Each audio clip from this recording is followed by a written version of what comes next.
Assalamualaikum warahmatullahi wabarakatuh.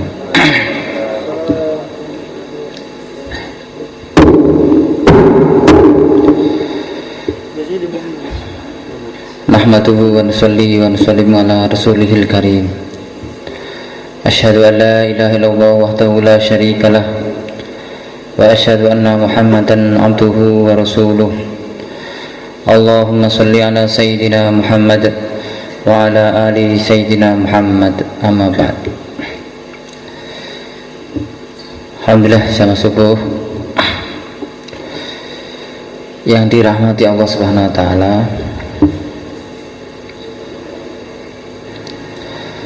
Perkara yang paling penting dalam kehidupan manusia ini adalah perkara iman.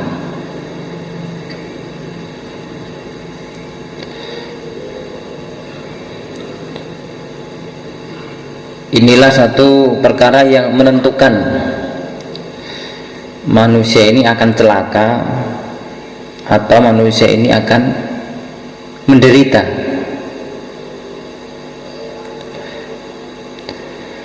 Baik manusia ini menyadari atau tidak menyadari,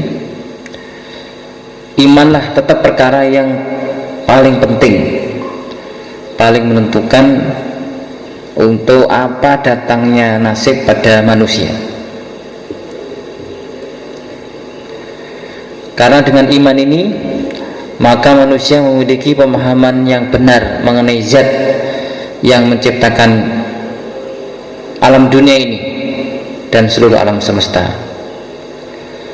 Karena dengan iman ini manusia memiliki pemahaman yang benar siapa sesungguhnya yang menciptakan dan yang menguasai segala suasana dan keadaan, yaitu Allah Subhanahu wa taala. Kalau orang ini tidak punya iman, imannya salah, maka dia akan punya paham yang salah. Kalau orang ini pahamnya salah, maka dia akan bersikap dengan sikap yang salah. Kalau orang ini sikapnya salah, perbuatan-perbuatannya akan senantiasa condong kepada yang salah juga. Kalau sudah salah tindakannya, sikapnya, perbuatannya, maka otomatis dia akan celaka. Itu bermula dari sederhana, yaitu dari keyakinan yang salah, dari iman yang salah. Dikiranya dunia ini berjalan dengan sendirinya, dikiranya hujan datang karena maunya mendung, dikiranya kemarau datang karena musimnya, dikiranya penyakit datang karena maunya virus, karena maunya kuman-kuman dan bakteri, dikiranya perkara-perkara datang karena maunya manusia atau maunya makhluk-makhluk. Kalau orang ini pemahamannya sudah keliru seperti itu, sudah alamat dia akan berpikir dengan pikiran yang keliru, dia akan bertindak dengan tindakan yang keliru, akhirnya celaka.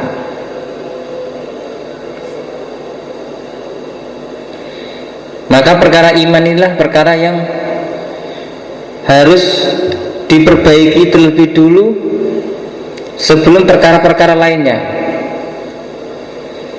Memang dunia ini adalah darul asbab, tapi berlakunya asbab-asbab ini aslinya adalah ujian bagi manusia. Pandangan lahiriah memang orang ini akan datang uang kalau bekerja. Pandangan lahiriah memang orang ini dengan minum obat maka penyakit atau kuman akan mati. Ini berlakunya asbab-asbab ini semuanya adalah ujian saja bagi manusia. Tapi semuanya yang terjadi bukanlah itu. Yang semuanya terjadi adalah kudrat Allah, rencana Allah, kehendak Allah, kuasa Allah pasti berlaku pada semua perkara. Maka bila orang ini yakinnya sudah benar, yakinnya benar, imannya sudah benar, pemahamannya sudah benar, akan keagungan, akan kekuasaan Allah SWT, maka dia akan bertindak dengan tindakan yang benar. Maka untuk solusi total atas apa saja masalah manusia, atas apa saja problem manusia, maka pertama kali ini apa yang harus dimulai? Pertama kali dimulai dari perbaikan iman, perbaikan yakin.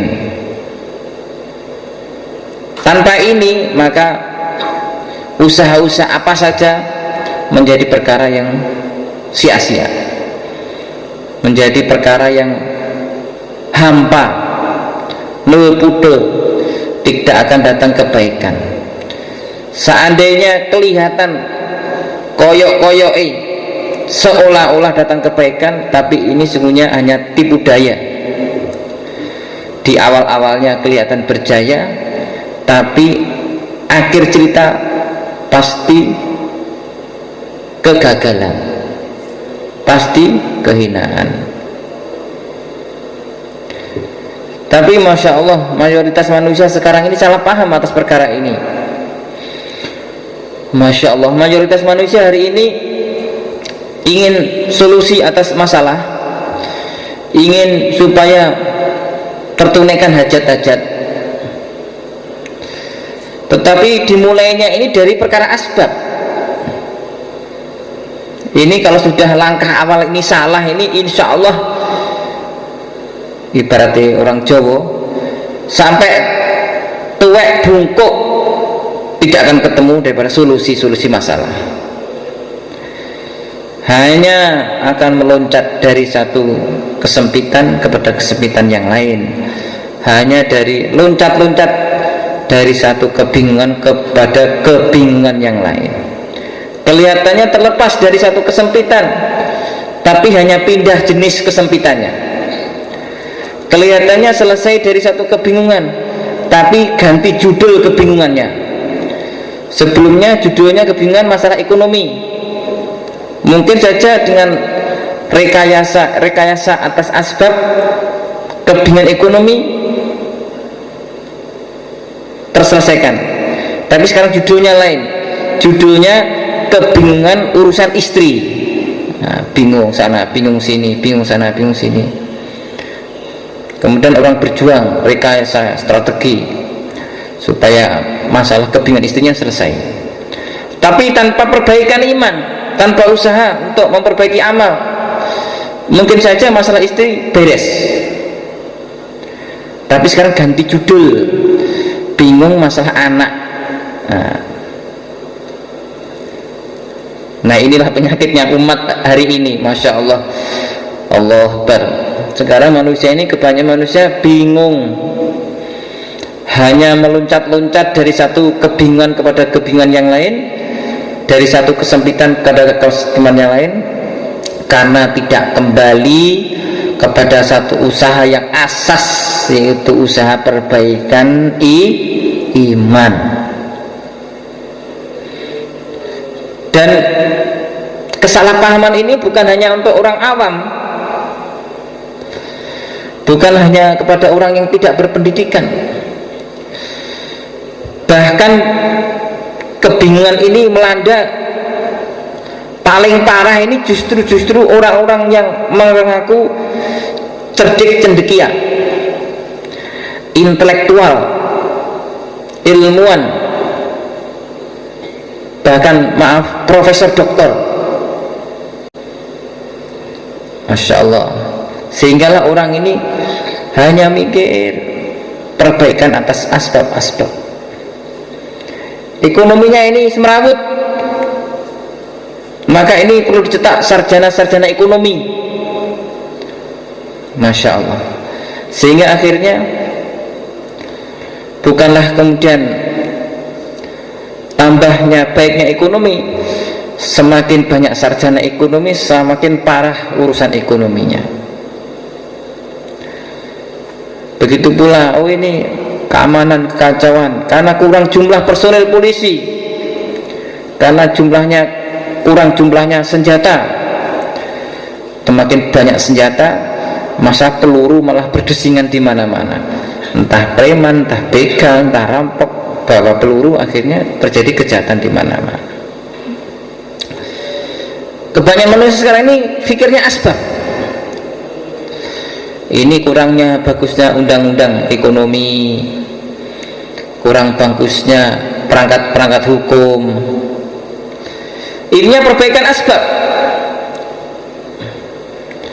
Kurangnya fasilitas ini, kurangnya fasilitas ini. Tapi jamaah sekalian, karena tingkat iman ini jalan di tempat, tidak ada perbaikan apa-apa, maka sesungguhnya yang terjadi nasib manusia juga jalan di tempat. Gak enek undai, gak enek tambahi. Ini saya semua paham bahasa Jawa ya.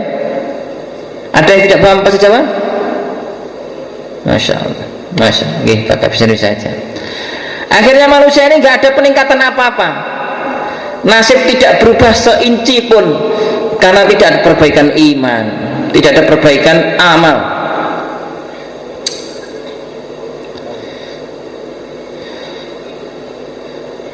Manusia hanya berkutat fikirnya asbab-asbab. Mengapa terjadi tsunami? Semua ilmuwan membuat analisa, oh ini karena ada gelombang raksasa dari laut. Mengapa terjadi gelombang raksasa dari laut? Karena terjadi pergeseran kerak bumi. Kerak bumi ini terjadi beberapa lapis. Satu lapis di tengah samudra ini agak jeglek begitu. Karena jeglek mendadak, maka akhirnya terjadi gelombang raksasa, akhirnya ke laut. Sampai di situ ada pertanyaan, mengapa kerak bumi ini jeglek? Analisa lagi ini profesor, karena umur kerak bumi ini berbeda-beda. Tanya lagi, mengapa umur kerak bumi berbeda-beda? Ya karena menyebabkan karena umurnya berbeda, akhirnya kepadatan kerak bumi ini berbeda. Satu keras, satu agak lunak, satu agak cair. Nah, mengapa kerak bumi kepadatan berbeda-beda? Coba. Ini kira-kira pertanyaan seperti itu akhirnya sebenarnya nggak bisa jawab juga. Sampai buta kepala ini nggak bisa jawab kalau hanya dengan kacamata lahir. Tapi sebenarnya orang iman ini jawabannya itu mudah dan lebih cerdas sebenarnya daripada profesor doktor. Mengapa terjadi tsunami, terjadi gelombang raksasa dari lautan? Memang benar itu asbab-asbab, sehingga terjadi adanya ilmu asbab. Tapi orang iman ketika terjadi musibah besar, maka ada jawabannya di dalam ayat suci Al-Quran, bahwa sesungguhnya semua yang terjadi di bumi, di daratan, di lautan, musibah yang menimpa manusia terjadi karena tangan-tangan manusia, karena amal-amal manusia. Sudah jawaban final ini, nggak perlu ada analisa mengapa yang menghabiskan umur. Cukup jawaban total. Mengapa terjadi musibah pada manusia? Karena amal-amal manusia. Kemudian setelah itu, karena sudah benar, analisa berpikirnya sudah benar, maka tindakannya benar. Tindakannya kemudian adalah perbaikan amal, dijauhkan umat daripada maksiat, diusahakan umat supaya kembali tunaikan perintah-perintah agama, ikuti syariat agama. Maka ini solusi cerdas. Tapi karena cara berpikirnya salah, oh ini karena begini, berarti kita harus pasang sirene di tengah lautan supaya begitu ada gelombang datang, maka 1 jam sebelumnya sudah ada sinyal sirene. Itu ada itu di samudra dekat Aceh sana, mengantisipasi serangan tsunami, dipasang sirene kira-kira berapa ratus kilometer dari pantai, sehingga begitu ada gelombang akan datang, satu kota akan terdengar sirene, sehingga orang bisa lari ke gunung. Nah ini asbab lagi, tidak jadi obat. Tanpa perbaikan amal, perbaikan iman,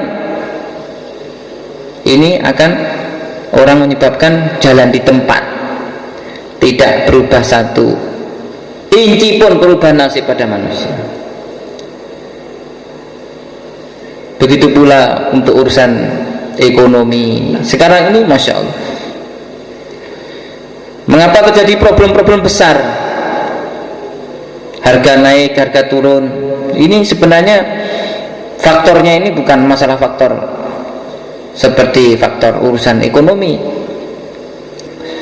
karena pasokan barang naik, karena permintaan tinggi dan lain sebagainya, bukan, tetapi karena keberkahannya yang rendah, tingkat keberkahan yang rendah atau tidak ada. Dicabut keberkahan daripada bumi dan dari langit, sehingga manusia ini bingung saja urusan ekonomi.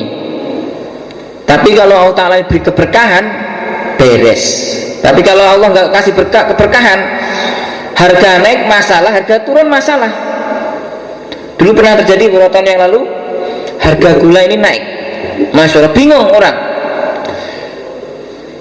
Harga gula naik sehingga warung-warung kopi susah, sehingga restoran-restoran susah, sehingga pabrik roti susah, sehingga pabrik manisan susah, karena harga gula naik.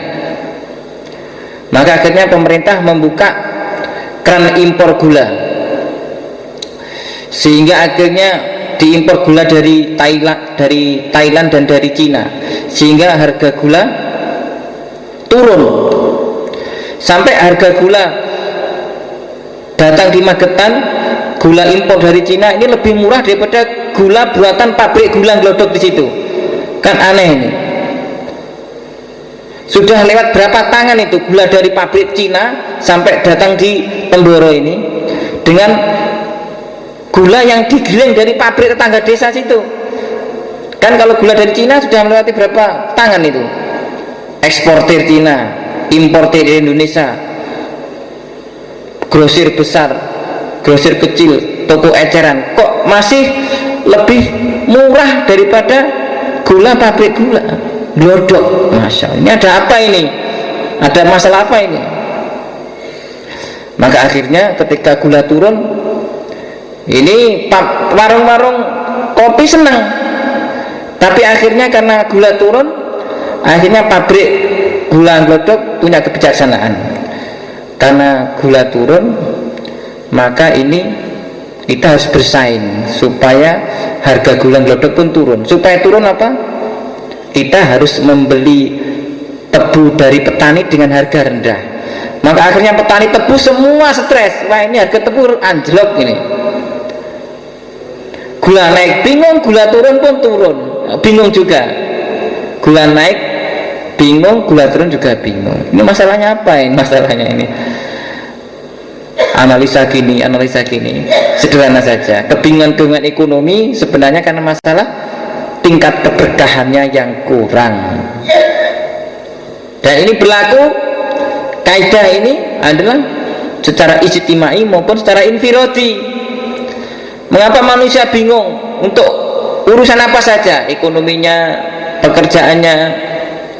Ini karena apa? Karena masalah keberkahannya kurang, atau nggak ada keberkahan. Allah Ta'ala tidak memberkahi urusan manusia. Mengapa keberkahannya kurang? Karena imannya lemah, karena amalnya belum baik, sehingga dia dalam keadaan kesempitan terus menerus, pikir asbab lagi tanpa usaha perbaikan iman, perbaikan amal. Begitu pula ini kalau masalah ekonomi kita mudah paham. Sekarang bukan hanya masalah ekonomi, masalah apa saja, ketenangan hati, ketentraman, kasih sayang, mahabbah di antara manusia, di antara suami istri, di antara anggota keluarga. Ini kuncinya adalah bagaimana tingkat rahmatnya Allah yang datang pada manusia, pada satu keluarga, ada pada satu masyarakat. Kalau rahmatnya Allah bercurah-curah, rahmatnya Allah bercurah-curah pada satu keluarga, maka datang mahabbah, kasih sayang, sakinah, mawaddah di keluarga itu. Walaupun nggak punya duit, nah, walaupun kelihatan sederhana, rumah sederhana, makan sederhana, nah, tapi Allah Ta'ala datangkan rahmat sehingga hatinya tenang, tentram. Sebaliknya, walaupun semua fasilitas ada, komplit, rumahnya mewah, fasilitas komplit, AC ada, home theater ada. Sekarang ini orang-orang yang kelebihan duit, kalau dulu biskop ini ada di gedung-gedung kota, sekarang ada gedung biskop di rumah-rumah. Mengira di situ fasilitas itu akan datang ketenangan, akan datang kesenangan. Walaupun semua fasilitas komplit, mebel lengkap, gerbang depan dijaga satpam sama anjing herder, udah lengkap sama. Tapi walaupun rumahnya besar, tapi penghuninya hatinya sempit. Nah, walaupun rumahnya besar, lapang, luas, tapi hatinya sempit. Nah, ngapa hatinya sempit, rumahnya luas? Karena memang sedikit rahmatnya Allah yang dimasukkan dalam hati penghuni rumah itu, bukan karena luasnya. Seperti yang sering disampaikan kayak kemarin, ada orang sakit asma, sehingga apa? Terus terengah-engah nafasnya, ngikit. Ini gimana sebabnya ini? Sebabnya karena saluran nafasnya ini menyempit, seluruh saluran nafas menyempit, sehingga apa? Sesak nafas. Nah, kalau orang nggak pinter, begitu sesak nafas, wah ini sesak nafas, coba dibuka jendelanya, dibuka, teman ini apa? Pintu dibuka, yang luas, ini saya sesak. Oh, kipas angin yang gede, masukkan supaya gimana? Kira-kira tambah longgar nggak napasnya? Nggak tambah longgar. Penyakitnya ini bukan karena nggak ada jendela, nggak ada pintu, kalau nggak ada masuk kipas angin, tetapi karena ada yang nggak beres di dalam diri itu, tubuhnya manusia itu. Maka obatnya, kalau yang awam kita beli napasin, pas obatnya. Begitu minum langsung plong, longgar. Akar penyakitnya itu dia punya paru-paru yang menyempit jadi longgar. Maka walaupun jendela ditutup rapat, nah tapi nafasnya longgar, karena bermula dari apa? Perbaikan sesuatu dalam diri itu manusia. Begitulah pula jamaah sekalian, kalau umat ini dia sedang dalam keadaan problem apa saja, kesempitan apa saja, maka pertama kali yang harus dilihat, yang harus diperbaiki diri sendiri. Nah, imannya, amalnya. Lah kok begitu? Iya, karena seberapa dia ini punya bagusnya iman, seberapa dia ini punya cantiknya amal, maka sejauh itu pula manusia ini punya hubungan yang baik kepada Allah. Dan sejauh mana baiknya hubungan antara manusia kepada Allah, sejauh itu pula datangnya kebaikan-kebaikan pada seluruh aspek kehidupan manusia. Urusan jasadnya, urusan keluarganya, urusan ekonominya, urusan hubungan sosialnya, urusan kantornya, bahkan urusan kambing dan sapinya, ini ada hubungannya dengan iman dan amal. Ada seorang ulama, ini suatu ketika dia ini punya beberapa sapi. Pada hari-hari biasa ini sapi ini jinak, dikasih rumput mau makan rumput, dituntun keluar kandang mau keluar kandang, dimasukkan kandang mau masuk kandang dengan mudah. Tapi suatu ketika ini wataknya sapi ini berubah, tiba-tiba itu brengkel aja, dijak masuk kandang malah jingkrak-jingkrak nggak mau masuk, dikeluarkan dari kandang malah menger-menger nggak mau keluar kandang, didatangi pemilik semula menurut, sekarang malah nyepak pemiliknya. Ini ada apa ini? Maka begitu watak sapi ini berubah, ini ulama ini banyak istighfar, astagfirullahaladzim, Biasanya saya tiap hari itu tahajud, beberapa hari ini bolong tahajudnya, akhirnya sapi pun kena pengaruhnya. Begitu pula ini, bukannya sapi, apa sajalah, Masya Allah. Kalau orang yang dekat pada Allah, punya hubungan yang baik pada Allah, maka Allah Ta'ala akan perbaiki hubungan dia dengan makhluk-makhluk di sekitarnya. Dan sesungguhnya penyakit buruknya hubungan antara manusia dengan manusia atau manusia dengan makhluk lainnya ini disebabkan karena buruknya hubungan antara hamba kepada Allah Subhanahu wa Ta'ala. Ini aja penyakit yang menjadi sumber penyakit-penyakit berikutnya ini adalah ini, buruknya hubungan dia kepada Allah. Kalau sudah bersikap benar, maka tindakannya akan benar. Ada juga satu cerita ulama dahulu, bagaimana dulu ada pemilik kuda yang kuda sejak dari kecilnya ini, kuda ini binal, jingkrak-jingkrak terus pemilik kuda ini. Dinaiki nggak bisa, disuruh narik dokar nggak bisa, pokoknya seperti jaran edan, seperti kuda gila, karena kuda ini betul-betul nggak bisa dituntun, nggak bisa ditunggangi, nggak bisa. Maka akhirnya setelah ini putus asa, ini pemilik kuda ini bawa ke pasar.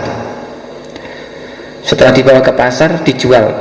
Saya punya kuda, jual murah, nggak ada yang mau beli ini. Lawan kuda nggak bisa diapa-apakan, untuk apa? Saya jual murah, nggak ada yang beli. Nah, ini ada orang soleh datang ke pasar, terus dibeli. Berapa kamu jual? Pak Yai, ini saya sudah putus asa, jual murah pun nggak ada, saya kasihkan aja ke Pak Kiai gitu. Akhirnya dikasihkan ke Pak Yai. Setelah itu, setelah di tangannya Pak Kiai, ini kuda dibisiki, umi dibisiki. Setelah itu langsung diem aja, langsung dinaiki sama Pak Kiai, langsung ikut aja pulang ke rumah dengan tenangnya. Wah, ini pemilik kuda ini kaget, loh sakti betul ini Pak Kiai ini. Tadi dikasih mantra apa Pak Kiai? Itu. Oh, bukan mantra, nggak ada mantra apa-apa. Saya tadi ketika sudah jadi milik saya bisiki, wahai kuda, saya ini insya Allah sedikit maksiat, dan itu pun saya sudah tobat. Nah, dan insya Allah saya ini banyak ikut syariatnya agama Allah. Nah, kamu harus taat sama saya. Insya Allah saya ini taat sama Allah, kamu harus taat sama saya. Kuda ini mantuk-mantuk itu, akhirnya dinaiki pun jadi kuda jinak. Dan ternyata apa? Sebelumnya pemilik kuda ini nggak sholat, jadi wajar kudanya ini gila terus. Yang punya kuda ini gila, nggak sholat kan namanya gila juga. Nah, inilah jamaah sekalian, satu hikmah bahwa sungguhnya solusi atas masalah kita ini adalah dengan cara kita ini perbaiki hubungan kita kepada Allah. Dan penyakit kita ini apa saja penyakit ini kita harus tahu akarnya karena nggak beresnya hubungan kita kepada Allah. Maka kita harus menjadikan usaha perbaikan hubungan antar hamba kepada pemilik hamba, pencipta hamba, penguasa hamba, harus dijadikan sebagai satu usaha nomor satu.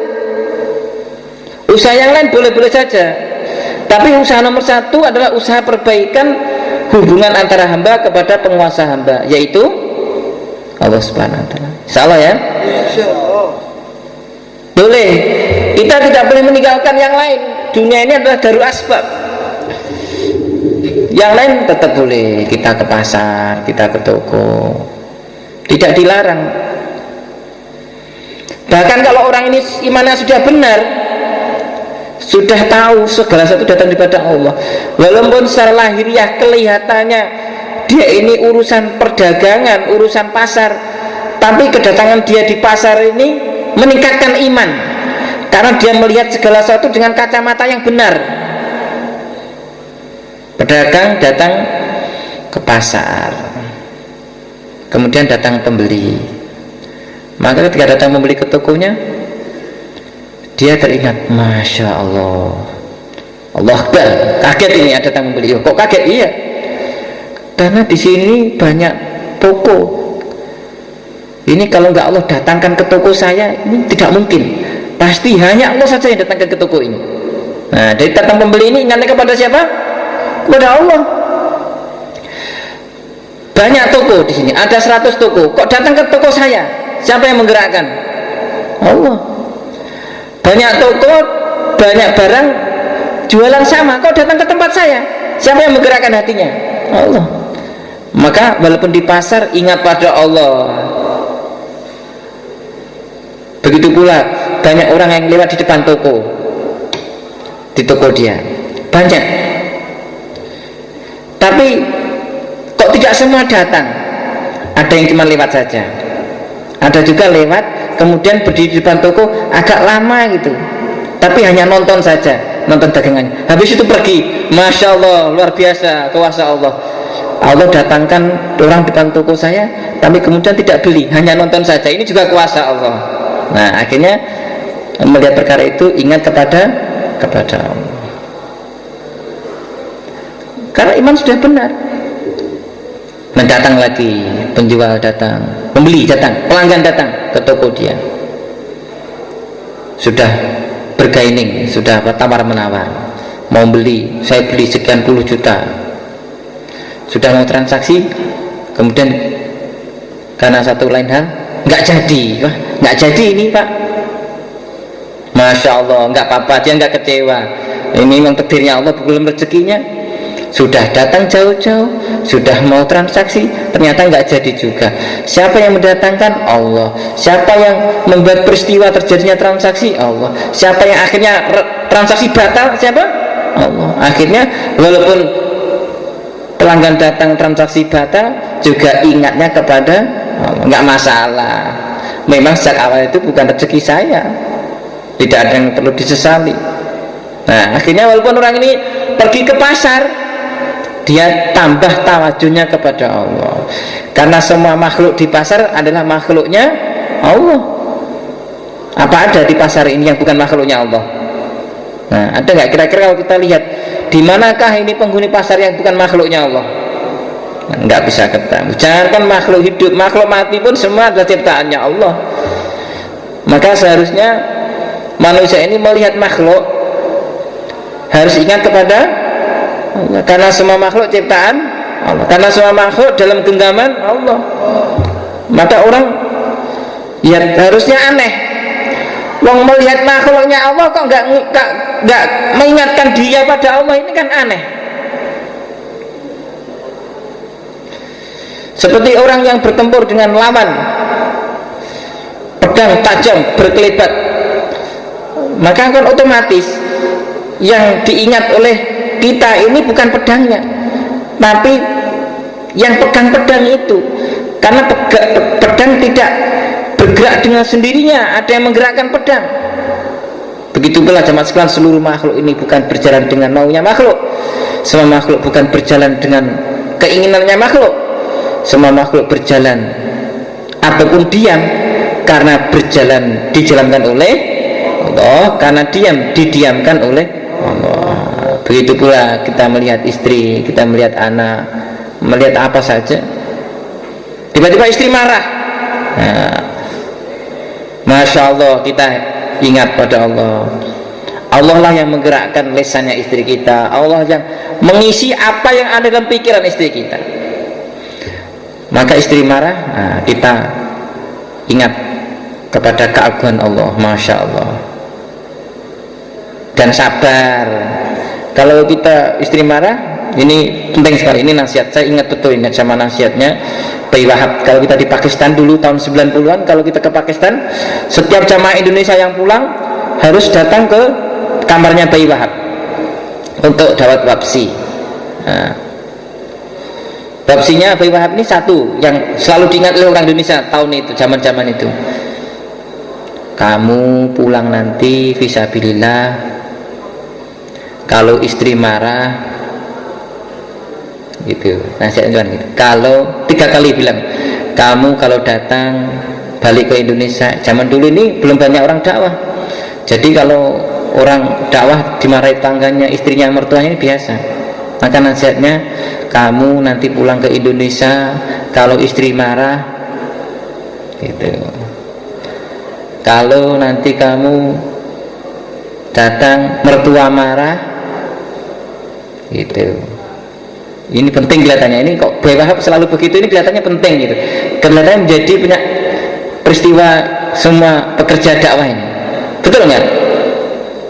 Nah, sabar dan berdoa, nggak usah kita istri marah kita ikut marah. Ya memang wanita itu punya watak suka bicara, apa saja dalam hatinya mau dibicarakan lah. Kalau kita ini juga ikut ngomel, kita lebih wanita daripada wanita.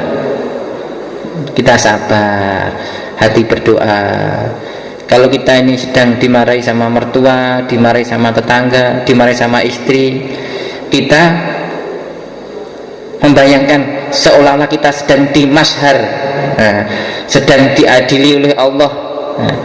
Semoga nanti di sini diadili oleh istrinya, diadili mertuanya, nanti diadili dengan mudah oleh Allah Subhanahu wa taala. Begitu, sehingga ringan saja. Ada apa-apa dimarahi istri, dimarahi tetangga, dimarahi saudara, dimarahi mertua, longgar karena ingat kepada akhirat gitu. Apa saja yang datang pada manusia yang tidak disukai, yang membuat sempit dirinya di dunia, akan menjadi sebab longgarnya urusan di akhirat. Nggak apa-apa, di dunia sudah dicicil, dikredit dulu itu kifaroh-kifarohnya. Salah ya saudara sekalian?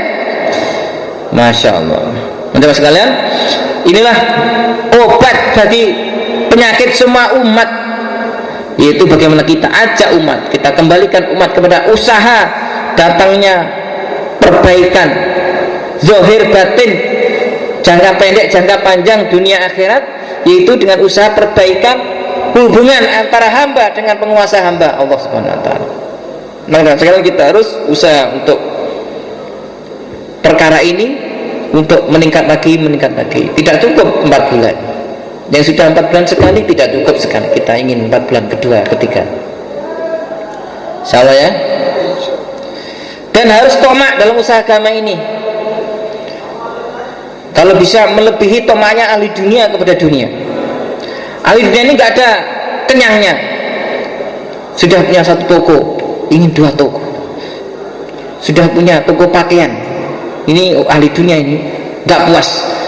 Kalau bisa saya punya toko pakaian dan bisa buat pakaian sendiri, saya harus punya pabrik pakaian, begitu, pabrik baju.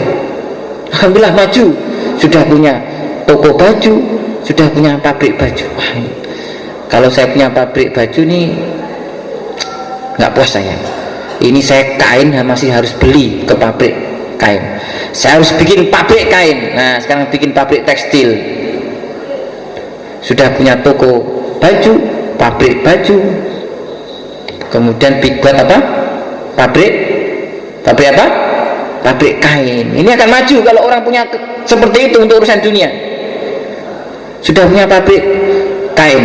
Nah, wah ini saya benangnya masih beli ke orang lain, enggak, saya harus bikin pabrik pemintalan benang, begitu. Akhirnya bikin pabrik pemintalan benang. Misalnya mikir lagi, wah pabrik pemintalan benang ini kapasnya masih beli pada orang lain, saya harus punya kebun kapas, begitu. Apalagi kalau sudah punya kebun kapas ini, hulu hilir sudah punya semua, enggak puas terus. Ini pupuknya kapas masih beli, saya harus bikin pabrik pupuk kapas. Nggak ada habisnya bu ahli dunia ini. Begitu pula kita ini kalau bisa tomak untuk takaza agama. Alhamdulillah sudah 4 bulan dalam negeri, wah nggak bisa ini.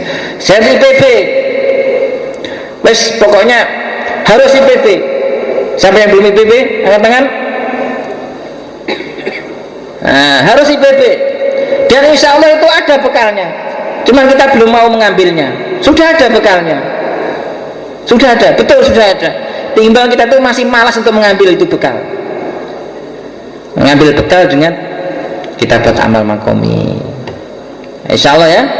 Percantik amal rohani, percantik amal istimai, tunaikan apa yang bisa, menabung semampunya, kekurangannya tinggal minta saja. Nah gitu. Dakwah ini mudah. Kumpulkan bekal sak mampunya. Nggak usah ngoyo-ngoyo, kekurangannya tinggal minta saja. Kepada siapa? Allah Subhanahu wa taala. Kalau kita ini betul-betul niat karena Allah, tunaikan takazah agama, insya Allah Ta'ala akan beri bekal pada kita. Salah ya? Sudah IPB cukup belum? Masya Allah, kita harus tomak seperti pabrik baju tadi itu, saya harus keluar IPB bersama istri tercinta itu. Atau semoga nanti yang masih bujang saya dapat istri paham agama, secepatnya pergi masturat IPB. Gimana? Sudah masturat IPB, sudah IPB 4 bulan, cukup belum? Nah, saya harus keluar negeri jauh, itu harus tomak negeri jauh. Salah nih? Sudah negeri jauh belum? Istri belum masturat negeri jauh. Nah, kita masturat negeri jauh. Sudah masturat ke Jepang. Oh belum cukup. Saya ingin mengajak diri, mengajak istri, mengajak anak terbang ke seluruh dunia. Begitu. Salah ya? Dimulai dari perbaikan amal, mempercantik amal. Nah, kalau jangan sekalian, dengan mempercantik amal, Allah akan hantar kita ke seluruh dunia. Kita kewajiban kita dalam usaha agama ini sebenarnya sederhana, satu saja, matutkan diri supaya kita patut ditolong oleh Allah. Itu yang penting. Mempercantik diri, bahasa Jawa itu matut nih awak, ben awak kita, diri kita pantas ditolong Allah. Itu aja. Kalau sudah Allah tolong, itu semua takazah agama Allah Ta'ala akan mudahkan. Salah ya? Kewajiban itu aja, matut nih awak, rohani ini, jasmani ini, zahir batin ini, akhlaknya, gen patut ditolong Gusti Allah. Kalau kita sudah patut tolong Allah, Allah akan terbangkan kita ke sedunia. Salah ya? Ini terakhir sebelum taskil, cerita saya punya teman waktu kuliah dulu di kedokteran. Ini saya punya teman ini waktu sebelum kena dakwah ini gemuk orangnya, gemuk terus kelihatan makmur gitu. Setelah itu kena dakwah orang jadi kurus. Saya tanya, namanya Mas Eko ya. Mas Eko, setelah kena dakwah kok jadi kurus, ini ada apa Mas Eko? Mas Ainul itu bilang, saya ini sebelum kena dakwah itu tiap hari jatah makanan, jatah wesel, jatah uang dari rumah cukup untuk makan ayam, telur, daging, ayam, telur, daging. Setelah kena dakwah, supaya nanti saya bisa keluar jauh kalau liburan, saya ini sekarang kerupuk tempe. Makanya gak kurang gizi saya. Masya Allah. Maka akhirnya Masya Allah, saya salut ini sama teman saya Mas Eko ini. Betul, karena memang dia ini ya kelihatan pantas ditolong oleh Allah.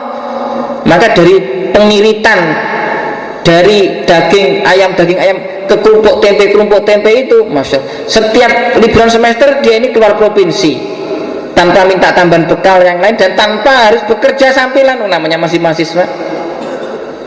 Kemudian setelah wisuda langsung IPB 4 bulan tanpa harus bekerja, hasil pengiritan. Nah, seberapa hasil pengiritannya? Nih, pengiritannya nggak banyak sebenarnya, tapi habis itu kelihatannya itu nyedot rezeki berikutnya. Begitu pula jemaah sekalian, kita sebenarnya nggak perlu pengiritan yang harus jadi bekal daripada pengiritan itu, bukan. Hanya yang penting, hikmah terpenting adalah kita harus matut nih awak supaya awak patut ditolong oleh Allah. Nah, jemaah sekalian, maka kita harus niat ke IPB semua. Yang boleh niat ke IPB.